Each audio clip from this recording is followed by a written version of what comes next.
Yo, what's up guys? So today we have a WitchCraft build that is actually using a Link variant to basically utilize being able to go for Link monsters, but mostly being able to really control the board without Secret Village. I've already shown off a few different builds of WitchCraft that did use the Secret Village, which can completely lock down your opponent.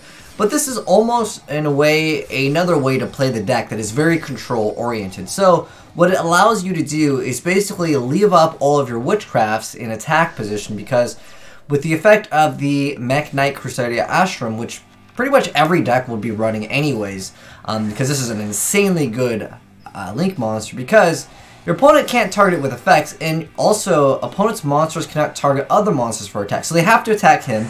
And then, if he battles a special summon monster, you can have him gain attack equal to the opponent's monster. Now, if anything would to, let's say, do something, you of course have your WitchCraft Very to go ahead and negate that. And on top of that, you can play a little bit more aggressive with her, because there's a lot of times where people will keep her in defense mode because they don't want something to try to run over her. But it doesn't really matter, because they're forced to attack this, so this card can kind of protect this card, and this card can protect this card. So there's synergy here. And because the deck can make use of the Divine Sword Phoenix Blade, it's actually really insane when you mix up a lot of different warriors in the deck, because you can have easy access to a soul in this build.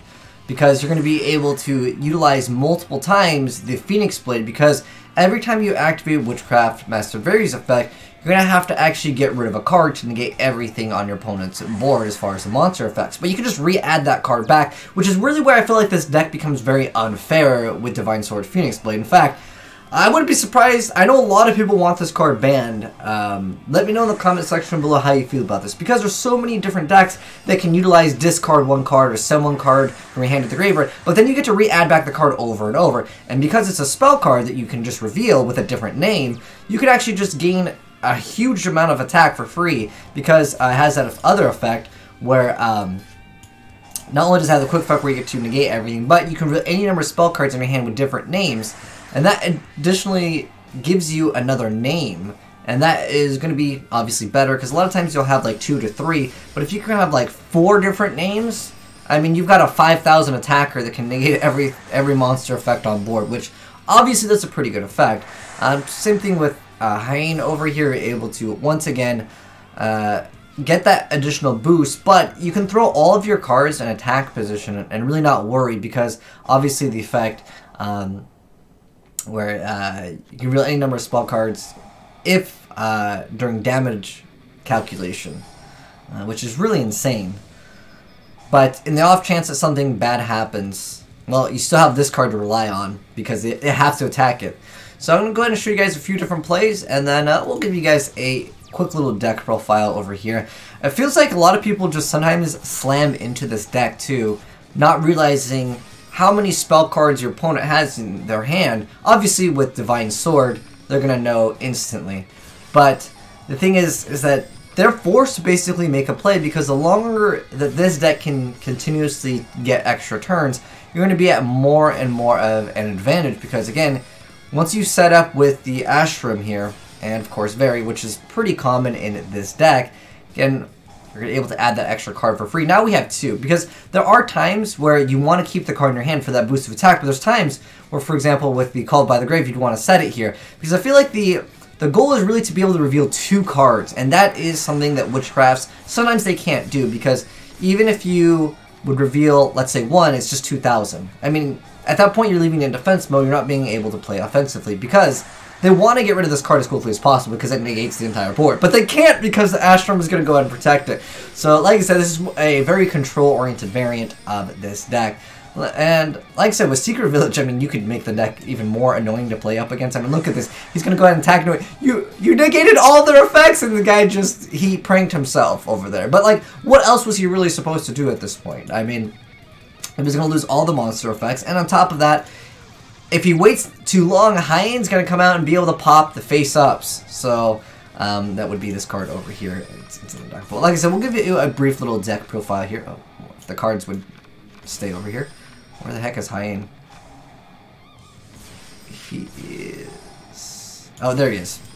So yeah, you can discard a spell card, target a face-up card your opponent controls, and destroy it. And like I said before, being able to go for that Phoenix Blade play is really good. And in this instance, we didn't have the option to go for Berry. Well, I mean, we decided to go for Hyena instead, whatever the case may be. This card is still pretty good because, again, every single turn, there's not even like a once per turn. Or they need to make this effect like you can only add this card like a once per turn back to your hand, because Phoenix Blade and the Witchcrafts are a very, very dirty combo. But anyways, now that you guys have seen it in action, let's go ahead and go over a quick little deck profile for this deck. So, of course, we got one Berry, one Hyena. Pretty much most of the builds will be running 1-1. But Schmidt, you gotta play triple. Then we have Deshrudo. We didn't see it in these plays, but obviously it's just link fodder to go for the Crusaidia Astram, which is again the control variant of the Witchcrafts. I was even looking at this, I'm like, dude, I could make like a hero variant with the Witchcrafts, and I think that would be pretty good too. Because you can go, if you can make an Astram, Dark Law, and then you have like that's another, and then throw a Secret Village. Like, GG, man.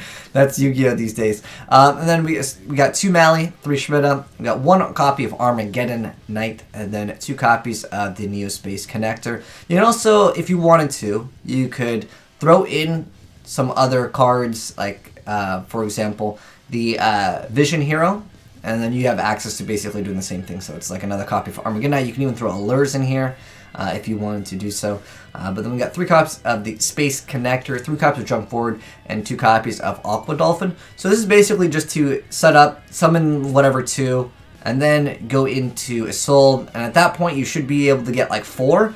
And then you're going to be able to recycle this multiple times. Being able to get this card like 3 times, it's just really unfair for most people. Like, the card advantage that you'll gain in this is really strong. But then we got 2 copies of Poteri, 3 copies of Instant Fusion for, of course, your Raijin, which is another Warrior too. And then we got the Reinforcement Army, we got Upstart, we got Foolish, Reborn, 3 copies of Witchcraft Creation, 3 copies of Witchcraft Sabotage, 3 copies of Called by the Grave. And then we've got the DDR, Divine Sword, Phoenix Blade, Living Fall, so Bound 1. So this card's kind of interesting. You go to a spellcaster, and it has to have a level. But anyways, it gains 100 attack times its level, so on this over here, you gain 800 attack.